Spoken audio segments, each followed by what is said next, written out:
Fala pessoas, beleza? Professor Marcelo, mais uma aulinha aqui, nessa aula eu vou falar sobre eletrodinâmica, também conhecido como eletricidade, né? O que a gente estuda na eletrodinâmica, né? O que a gente estuda na eletricidade? Ao contrário da eletrostática, a gente estuda as cargas elétricas em repouso, depois que o corpo trocou e tudo mais. Trocou as cargas elétricas, positiva, né?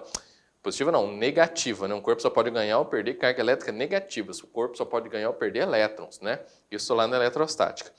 Na eletricidade, a gente vai estudar justamente a movimentação de carga elétrica, especialmente carga elétrica negativa, que é a única coisa que pode se movimentar.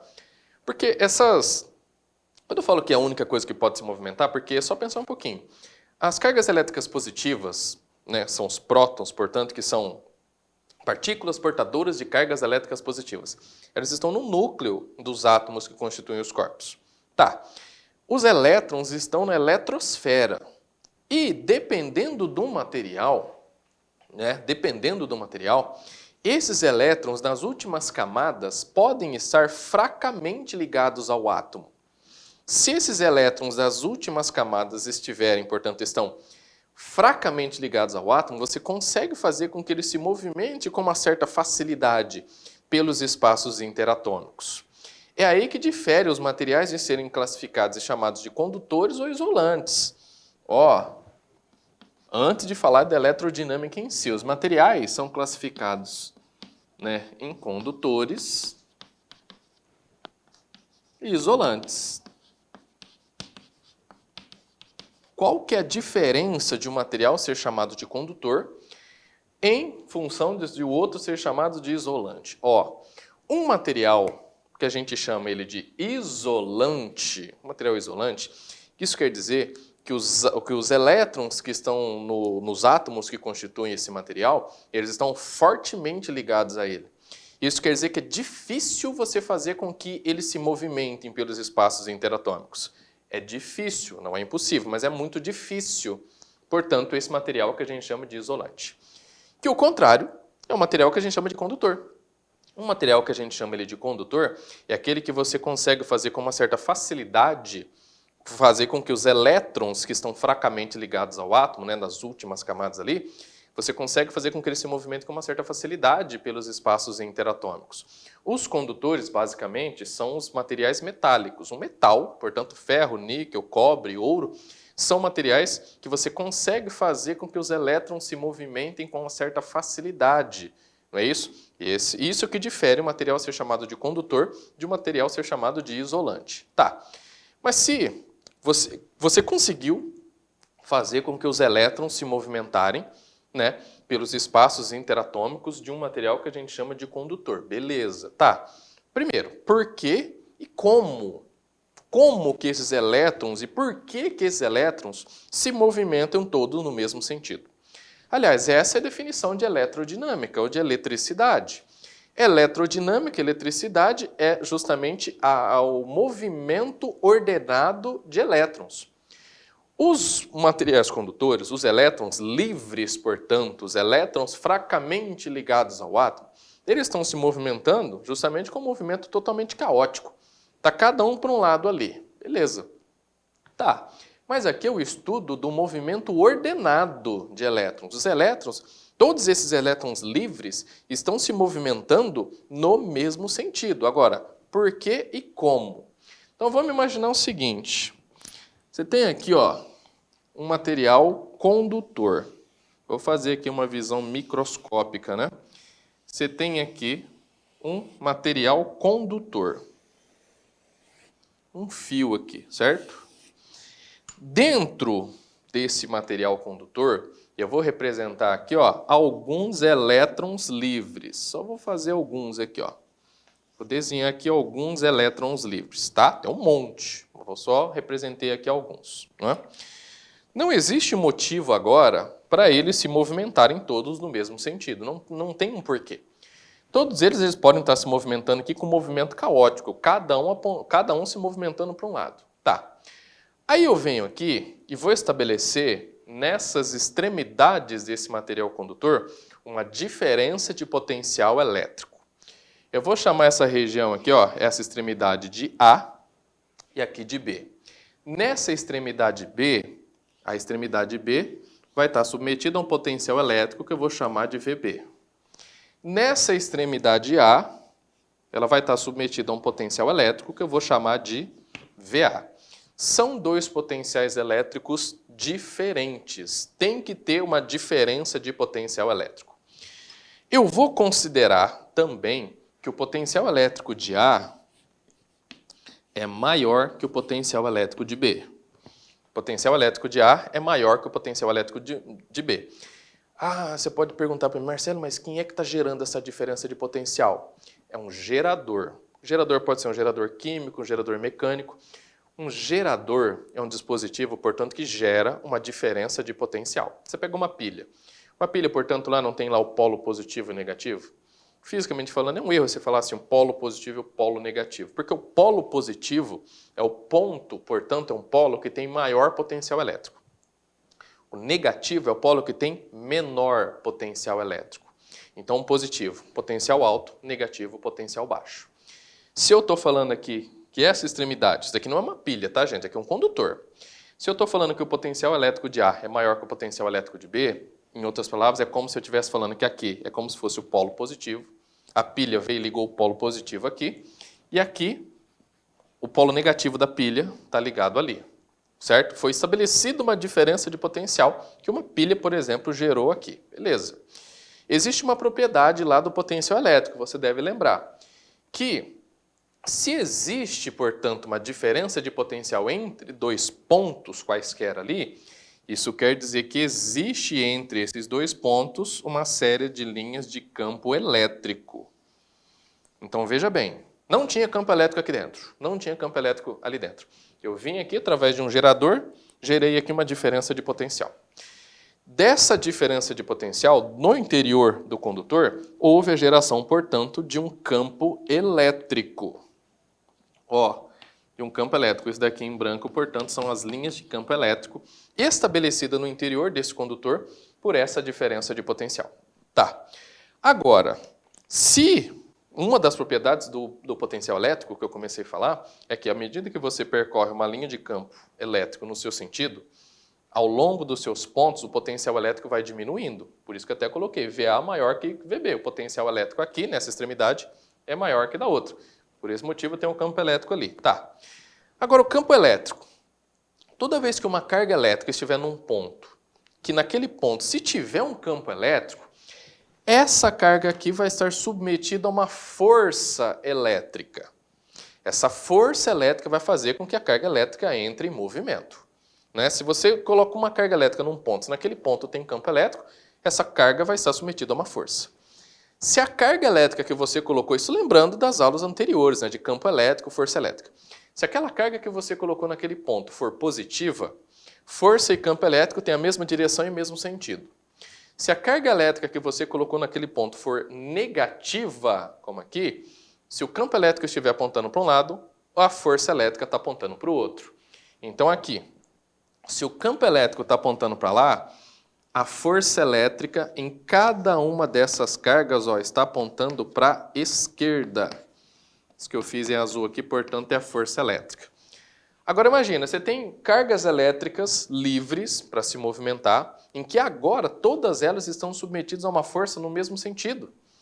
Essa força elétrica vai fazer com que todas essas cargas se movimentem nesse único sentido, estabelecendo, portanto, um movimento ordenado. Então, o movimento ordenado de elétrons se dá, que é o estudo da eletrodinâmica, portanto, se dá por esse motivo aqui. Então, olha a sequência de acontecimentos. O gerador gera uma diferença de potencial nas extremidades do condutor. Dessa diferença de potencial estabelecida, vai haver a geração de um campo elétrico aqui no interior. Você tem elétrons livres dentro de um campo elétrico, vai estar num ponto que tem um campo elétrico. Por esse motivo que surge a força elétrica na mesma direção e no mesmo sentido, atuando em todos os elétrons livres, fazendo com que todos eles se movimentem no mesmo sentido ordenadamente. Certo? Então, qual que é a condição? Por que os elétrons se movimentam todos no mesmo sentido? Porque existe uma diferença de potencial elétrico no condutor. Essa é a condição para que haja movimentação de carga elétrica. Tá, mas aqui, vamos pensar um pouquinho. Por que os elétrons se movimentam? Por causa da diferença de potencial. Tá, mas dependendo do condutor, dependendo também do valor dessa diferença de potencial elétrico, vai existir um certo número de elétrons que vão se movimentar aqui através desse condutor. A grandeza física que faz alusão direta a esse número de elétrons que atravessam esse condutor num certo intervalo de tempo é a grandeza que a gente chama de intensidade de corrente.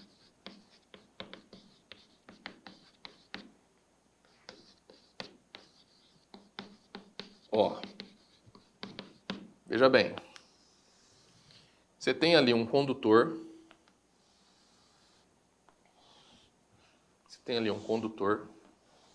e tem um certo número de elétrons que estão se movimentando ali. Vamos colocar no sentido oposto aqui, vou colocar elétrons se movimentando para lá, para a direita aqui, ó.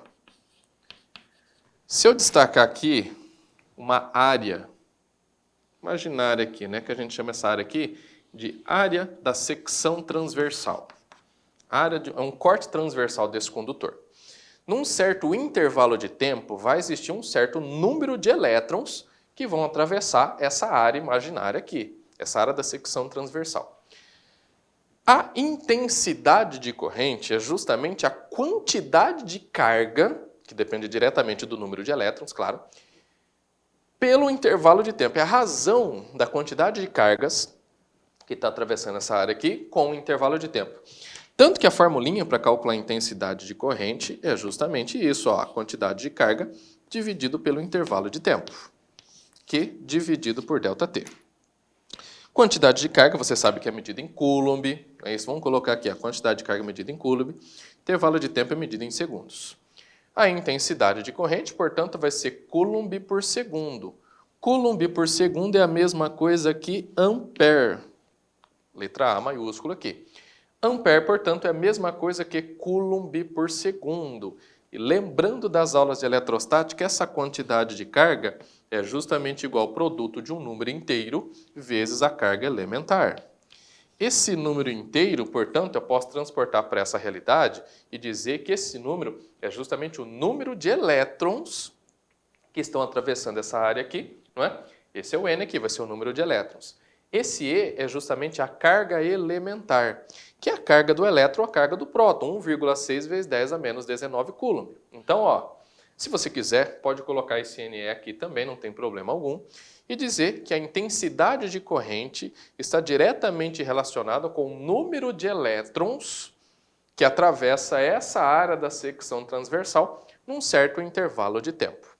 Se você tiver um gráfico da intensidade de corrente, aqui ó, intensidade de corrente medida em ampere, em função aqui do tempo medido em segundos, independentemente do comportamento desse gráfico aqui, se ele está aumentando, se está diminuindo, se a intensidade está aumentando, diminuindo ou constante, vamos colocar aumentando aqui, ó.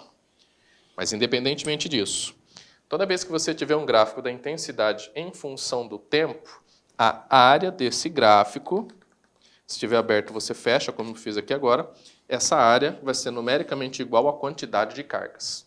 Certo? É só você calcular essa área aqui, essa área vai ser numericamente igual à quantidade de cargas que atravessou esse condutor nesse intervalo de tempo aqui, nesse intervalo de tempo, beleza? Isso é o que a gente chama de intensidade de corrente, tá? Só que daí teve um cara, o nome dele é George Simon Ohm. Esse cara, ele fez um monte de experiências, né, que relacionava a quantidade de carga que atravessava aqui num certo intervalo de tempo, ou seja, a intensidade de corrente, mas em função do condutor em si, certo? Ou seja, claro que o condutor ele pode oferecer uma certa dificuldade ao movimento desses elétrons, tem uma certa dificuldade ali. E George Simon Ohm fez várias experiências para relacionar essas interdependências, e aí surgiu o que a gente chama hoje em dia de primeira lei de Ohm. O que é a primeira lei de Ohm? que o George Simon Ohm fez? O que ele fez? Ele pegou vários condutores, espessuras diferentes, comprimentos diferentes, materiais constituídos de materiais diferentes, e estabeleceu, portanto, uma diferença de potencial, que, como eu falei para vocês agora, é justamente a condição para que haja movimentação de carga elétrica, e ele foi lá e mediu, ele levou em consideração todas essas variáveis, ó, comprimento, espessura, material, tudo isso, e em função da intensidade de corrente que atravessou ali, mas também, né, da diferença de potencial que ele estabeleceu. Ele pegou uma diferença de potencial pequenininha, estabeleceu, mediu a intensidade. Aumentou a DDP, aumentou a diferença de potencial, mediu a intensidade. E foi fazendo isso com vários condutores e com várias diferenças de potenciais e obteve várias intensidades de corrente. A partir dessas intensidades de correntes, diferenças de potenciais, foi permitido, portanto, você construir, ele construiu gráficos que mostravam essas interdependências.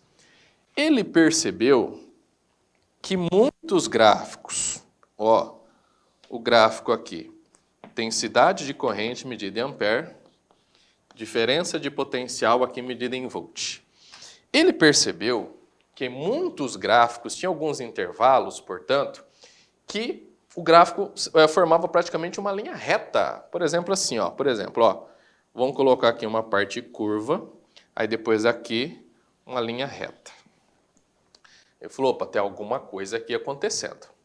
Nessa parte curva aqui, tem um comportamento, digamos, irregular, né? Porque daí vai ter a temperatura que vai influenciar diretamente, tem outros fatores ali. Mas aqui nesse intervalo aqui de intensidade e diferença de potencial, tem uma linha reta. E se existe uma linha reta, portanto, a característica daquele material em dificultar o movimento de elétrons é uma característica constante. Portanto, esse elemento, esse condutor, nesse intervalinho de intensidade, diferença de potencial ali, ele possui uma característica constante. Essa característica desse condutor, Ohm chamou de resistência elétrica. O que é resistência elétrica? É a característica daquele condutor em dificultar o movimento de elétrons. Beleza, dificultou o movimento de elétrons. Nesse intervalinho aqui, que o gráfico, portanto, é uma linha reta, o valor dessa característica é constante. Portanto, nesse intervalinho, que o valor dessa resistência é constante, obedece uma lei que a gente chama essa lei de primeira lei de Ohm. Esse resistor, portanto, que possui uma resistência constante, a gente chama ele de resistor ôhmico. Que é um resistor ôhmico, portanto, o resistor ôhmico é aquele resistor que possui resistência elétrica constante e, portanto, o gráfico da diferença de potencial em função da intensidade de corrente é uma linha reta. Agora, nessa parte aqui, se você for calcular a resistência interna, essa característica desse condutor em dificultar o movimento de elétrons não é uma característica constante, é uma característica variável. Portanto, nesse intervalinho aqui, esse resistor é chamado de resistor não ôhmico, porque ele não obedece à primeira lei. Não ôhmico, é um resistor não ôhmico. Resistor ôhmico, portanto, possui resistência elétrica constante. Resistor não ôhmico possui resistência elétrica variável. Aqui a resistência elétrica ela está variando, certo? Só que se eu pegar aqui o gráfico em que é uma linha reta, que o resistor é ôhmico, só vou fazer um outro menorzinho aqui, ó. Vamos considerar que aqui é o DDP e aqui é a intensidade. Vamos considerar que é uma linha reta desde aqui a origem, ó. Desde aqui a origem. Então, quer dizer, fato, que esse resistor é ôhmico em qualquer intervalo que você pega, que o valor da resistência é sempre o mesmo. Aqui, se você tiver esse ângulo θ, se você tiver acesso a esse ângulo θ aqui, o valor dessa resistência é exatamente igual à tangente desse ângulo θ aqui, ó. George Simon Ohm conseguiu provar matematicamente que o valor dessa resistência é exatamente igual à tangente desse ângulo θ. E isso quer dizer, e você deve lembrar também, que a tangente de um ângulo θ é justamente o coeficiente angular dessa reta. Lembra lá da matemática, função do primeiro grau? A equação, a função do primeiro grau, tem lá presente ali o coeficiente angular. O coeficiente angular de uma reta nada mais é do que a tangente do ângulo que essa reta faz com o eixo x, que nesse caso é simbolizado pela intensidade de corrente. E daí, dessa comparação, né, com a função do primeiro grau, que surgiu a primeira lei de Ohm, uma formulinha que a gente conhece, que é essa daqui, ó. U igual a R vezes o I. Essa é a primeira lei de Ohm. U é a diferença de potencial estabelecida nas extremidades desse condutor. R é o valor da resistência daquele condutor. E esse I é justamente a intensidade de corrente. Reforçando, o resistor ôhmico possui esse valor de resistência constante e o gráfico é uma linha reta. Resistor não ôhmico, resistência variável e o gráfico não é uma linha reta. Pode ser uma parábola, pode ser uma curvinha, pode ser de qualquer maneira. Essa é a primeira lei de Ohm. A segunda lei de Ohm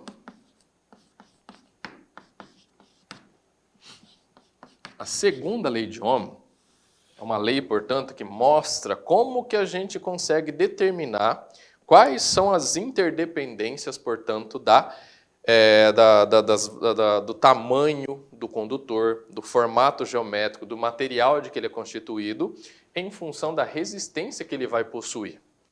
É lógico da gente pensar, né? Quanto mais longo for o condutor, maior vai ser o caminho que os elétrons vão se movimentar e vai oferecer uma resistência maior à movimentação desses elétrons.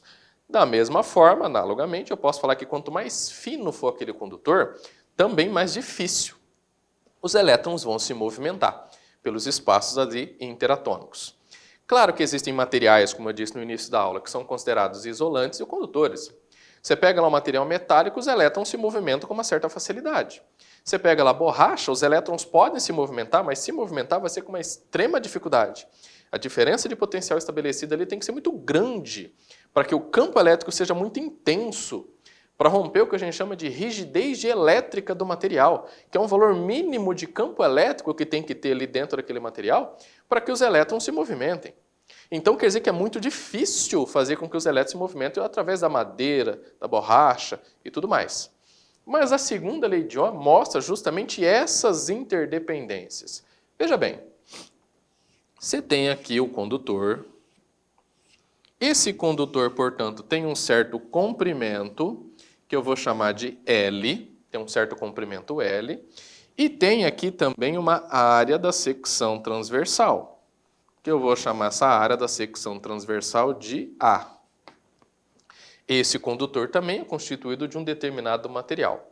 O valor da resistência que esse condutor oferece à movimentação de elétrons é dado por essa expressãozinha aqui, ó, R igual a ρ L sobre A. O que é cada uma dessas variáveis aqui? R é o valor da resistência. A resistência elétrica, eu até esqueci de colocar ali na primeira lei de Ohm, mas eu coloco aqui agora, não tem problema. Resistência elétrica no sistema internacional é simbolizado pela letrinha ômega maiúsculo, mas se diz Ohm. Ohm, portanto, é a unidade de medida da resistência elétrica, isso no sistema internacional.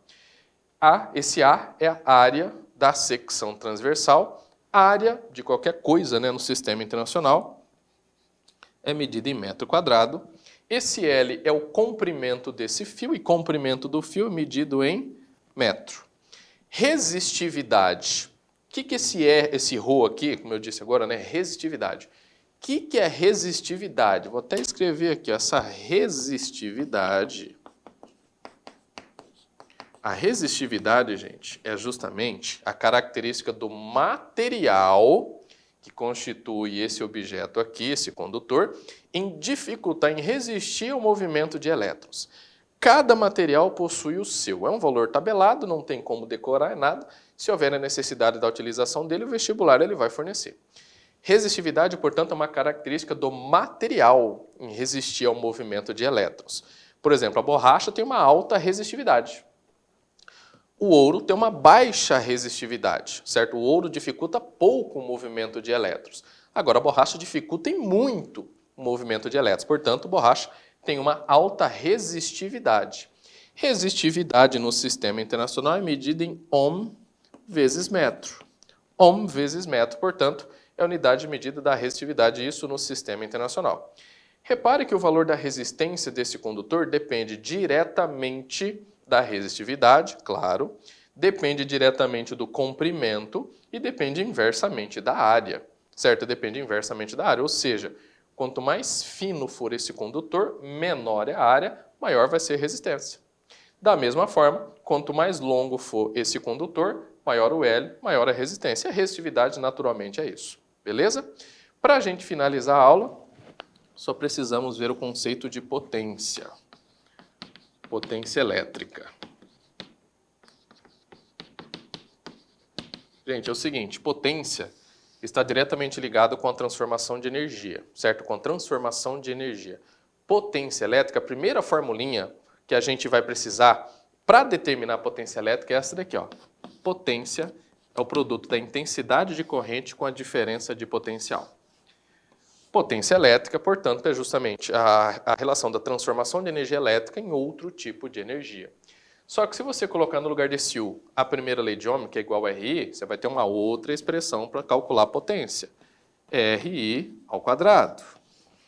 Se você pegar o I na primeira lei de Ohm e fizer isolar o I, né, vai ficar U por R, substituir aqui e levar ao quadrado, você vai chegar em outra expressãozinha.